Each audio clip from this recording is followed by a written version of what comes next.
পূর্বে আমাদের এই কামারবন্দ গ্রামের একটা ছেলে সুহেল আহমদ নাম, তার বাবার নাম জামাল উদ্দিন, রাত্রে 7টার সময় এক ঘর থেকে আরেক ঘরে গেছে, তারপর ঘুরিয়ে আসে না। আজকে 7 দিন থেকে এলাকার মানুষের চেষ্টা, পুলিশের প্রচেষ্টা, আমার আমসুর কর্মকর্তা যারা আছেন তার প্রচেষ্টায় বেশ চেষ্টা করা যে মানুষটা বাকরার লাগে। আজকে হঠাৎ করে দেখা যায় কেন এখন মানুষ খেতে আইছে, আইয়া দেখা যায় যে জলের মধ্যে ছেলেটারে মারিয়া গাড়িয়া রাখা হয়ে গেছে। এখন পর্যন্ত পুলিশও আইসন, করিমগঞ্জের এসপি মহোদয় আইসন, এলাকার বিশিষ্ট নেতৃস্থানীয় ব্যক্তিবর্গও আইসন, সব আইসন, কিন্তু আমরা হাত লাগাইতাম পারি না। তার কারণ হইল প্রশাসনের যে ধরনের সিদ্ধান্ত নিয়ে এটারে উঠানি হইব ওই ধরনের আমরা কাজ করা লাগবো, কারণ আমরা ব্যক্তিগত কিছু রয়েছে না, যেহেতু এটা একটা আমরা পরিকল্পিত মার্ডার আমরা ধরতে পাই। আর গতিকে আমরা দাবি রাখবো এলাকাবাসীর পক্ষ থেকে, যেহেতু এই ধরনের ঘটনা এই এলাকায় বিগত দিনের ইতিহাস দেখলে দেখা যায় এই এরিয়াত আরও ঘটনা ঘটছে। গতিকে এটা শক্তভাবে যাতে পুলিশ প্রশাসনকে অনুরোধ করবো, যেহেতু এসপি মহোদয় এখানে আসলা, ওসি মহোদয় কনস্ট্যান্ট আছেন, একজন ডিএসপিও এখানে আসেন, কনস্ট্যান্ট একজন ডিএসপি আছেন এবং পুলিশের কর্মকর্তা আছেন, এর লাগে আমরা অনুরোধ করবো যে ধরনের সহায়তা লাগে আমরা পাবলিকের পক্ষ থেকে সহায়তা করিয়া যাইমু। আর যাতে কোনো দোষী ছাড়া না পায়, সে দোষী ছাড়া পাইলে আগর যদি শক্তভাবে ধরা হইতো তা এই ঘটনাটা হয় না। 9-10 বছরের ছেলে, একটা ছেলে ফালিয়া বড় করতে কতক্ষণ কষ্ট হয়ে যায় প্রত্যেক মা বাবার জানা আছে। আর একমাত্রই ছেলে, এই ছেলেটারে যে মার্ডার করিয়া এইখানে আনিয়া রাখা হয়েছে, এর লাগে আমরা প্রশাসনের কাছে বিনম্র অনুরোধ করবো ওখান যে অনতিবিলম্বে যাতে আসামিগুলারে ধরিয়া ফরওয়ার্ড করা হয়। আর আমরা পাবলিকের সহযোগিতা যতক্ষণ লাগে আমরা করিয়া যাই। ধন্যবাদ।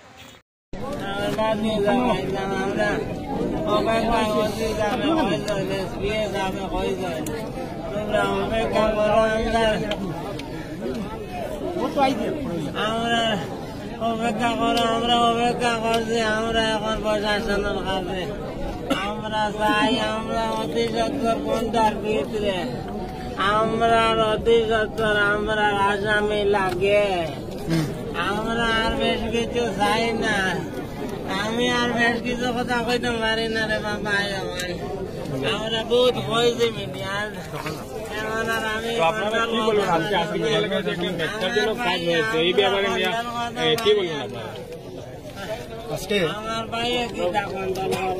আজকে আপনারা দেখতে বিগত 1 সপ্তাহ পূর্বে আসিমগঞ্জ কামারবন্দ গ্রামের জামাল উদ্দিনের একমাত্র পুত্র 10 বছরের একটা ক্ষুদের শিশু, পাতাকান্দি সেন্ট্রাল পাবলিক স্কুলের ছাত্র, ক্লাস 5-এর ছাত্র, আসিমগঞ্জ কামারবন্দে বিগত 1 সপ্তাহ পূর্বে সন্ধ্যা 7:30 সময় সে নিখোঁজ হয়েছিল। তারপরে তার পরিজনরা পাতাকান্দি থানায় মিসিং এন্ট্রি দিয়েছিল, রিপোর্ট করেছিল। তারপর পাতাকান্দি পুলিশ অত্যন্ত তৎপর হয়ে কাজ স্টার্ট করে কিছু মানুষদেরকে নিয়ে ডিটেন করে আবার কিছু মানুষদেরকে ছেড়ে দিয়েছে। একজন মানুষ বর্তমানে পাতাকান্দি থানায় আছে। পুলিশ অত্যন্ত তৎপর ছিল।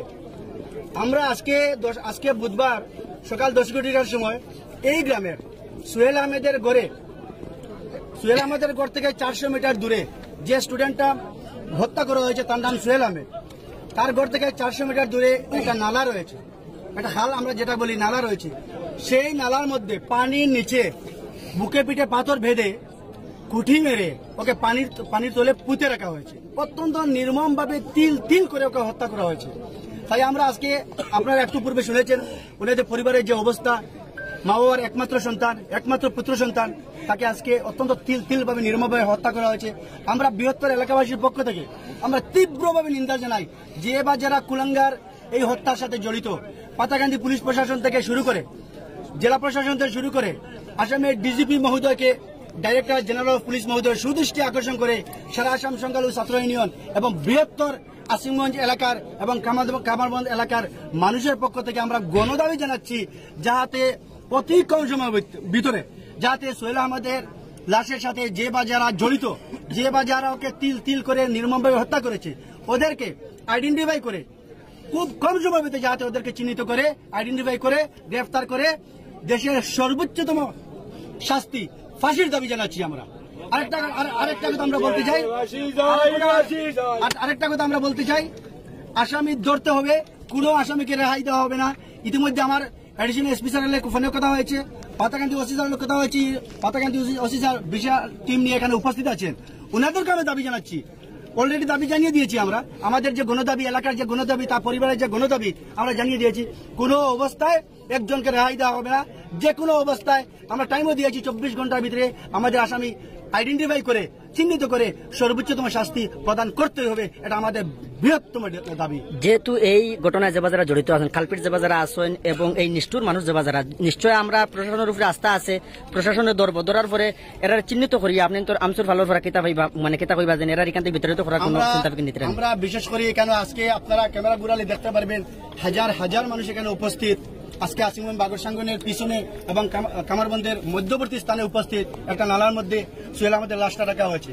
আমরা বৃহত্তর এলাকাবাসী সুদৃষ্টি আকর্ষণ করব এবং পরিবার পরিজনদের প্রতি আমরা মানে সহানুভূতি আমরা পোষণ করছি। ওদেরকে ধৈর্য ধরার জন্য আমরা দাবি জানা, মানে আমরা রিকোয়েস্ট করছি। কিছু করার নেই, যে মানুষ ফিরে যায়, ম্যান ইজ মর্টাল, যে মানুষ ফিরে যায় সে মানুষ আর কখনো ফিরে আসবে না। এটা আমাদের ধর্মে বলেছে, বিশ্বাস করতেই হবে। কিন্তু এই পরিবার পরিজনদেরকে আমি সামনে রেখে পাশে রেখে আমি দাবি জানাচ্ছি যাতে সোহেল আহমেদের পরিবার এবং সোহেল আহমেদ যাতে উপযুক্ত বিচার পায়, সেটার জন্য আমি দাবি জানাচ্ছি। আরেকটা কথা বলি, যেহেতু এখানে হাজার হাজার মানুষ উপস্থিত, যেহেতু আইন শৃঙ্খলা বাহিনী এখানে উপস্থিত হয়েছে, অত্যন্ত তৎপর হয়েছে, লাশটা কিভাবে সেখানে উঠাবে। আমরা ইতিমধ্যে খবর পেয়েছি, ওসি স্যার বলেছেন যে এফএসএল টিম শিলচর থেকে রওনা দিয়েছে, এফএসএল টিম আসার পরে লাশটা এখান থেকে উঠানো হবে।